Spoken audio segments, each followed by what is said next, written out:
چڑیا اور بلی کی لڑائی۔ ایک خوبصورت باغ میں ایک ننھی سی چڑیا چنچن رہتی تھی۔ چنچن دن بھر خوشی خوشی گاتی، پھولوں پر بیٹھتی اور اپنے چھوٹے چھوٹے دانے چپتی۔ ایک دن جب چنچن اپنے گائےونسلے میں بیٹھ کر دانا کھا رہی تھی، اچانک باغ میں ایک موٹی بلی آدھم کی۔ اس بلی کا نام کالی تھا۔ کالی بہت چالاک تھی اور آج اسے بڑی بھوک لگی تھی۔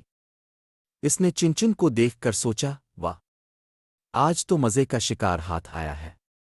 کالی دبے پاؤ گھونسلے کی طرف بڑھنے لگی، لیکن چنچن بہت ہوشیار تھی۔ جیسے ہی کالی نے جھپٹنے کی کوشش کی، چنچن نے فوراً چیخ مار کر اپنے دوستوں کو بلا لیا۔ چون چون، فرفری، گگو اور باقی چڑیا فوراً اڑ کر آئے۔ سب نے مل کر کالی پر حملہ کر دیا۔ کوئی اس کی گردن پر چونچ مار رہا تھا، کوئی اس کی کمر پر پنجہ مار رہا تھا۔ کالی حیران و پریشان ہو گئی، کبھی وہ آدیر بھاگتی، کبھی الفادیر، لیکن چڑیا تو باز ہی نہیں آ رہی تھی۔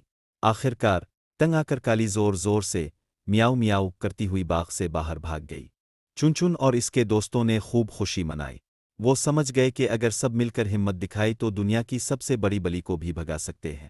سبق: اتحاد میں بڑی طاقت ہے، چاہے تم کتنے ہی چھوٹے کیوں نہ ہو۔ بلی اور مگرمچھ کی لڑائی۔ کسی داور جنگل کے کنارے ایک ندی بہتی تھی۔ اس ندی کے پاس ایک چالاک بلی لالی رہتی تھی۔ لالی کو اپنی پھرتی اور ہوشیاری پر بہت ناز تھا۔ وہ دن بھر شکار کھیلتی، مچھلیاں پکڑتی اور کبھی کبھی ندی کے پاس دھوپ سینکتی۔ ندی میں ایک بڑا اور خطرناک مگرمچھ گامو رہتا تھا۔ گامو کو لگتا تھا کہ ندی کے کنارے سب کچھ اسی کی بادشاہت ہے۔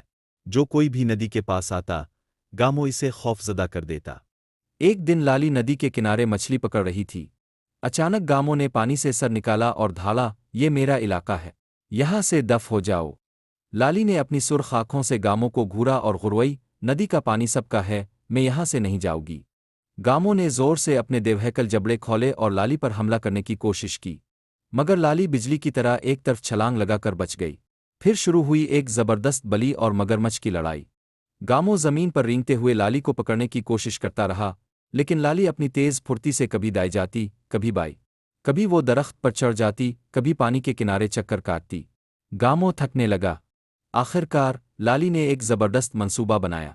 وہ ندی کے کنارے ایک بڑے پتھر پر چڑھ گئی اور زور زور سے میاؤ میاؤ کرنے لگی۔ گامو غصے میں آ کر تیزی سے پتھر کی طرف لپکا، لیکن اس کی رفتار اتنی زیادہ تھی کہ وہ خود ندی سے باہر آ کر پھسل کر زمین پر گر پڑا۔ لالی نے موقع کا فائدہ اٹھایا اور گامو کی دم پر زور سے پنجہ مارا۔ گامو چلا اٹھا اور ڈر کر واپس ندی میں چھپ گیا۔ تب سے گامو نے سیکھ لیا کہ صرف طاقت ہی سب کچھ نہیں، ہوشیاری اور پھرتی بھی بہت ضروری ہے۔ سبق: عقل اور ہوشیاری ہمیشہ طاقت پر غالب آتی ہے۔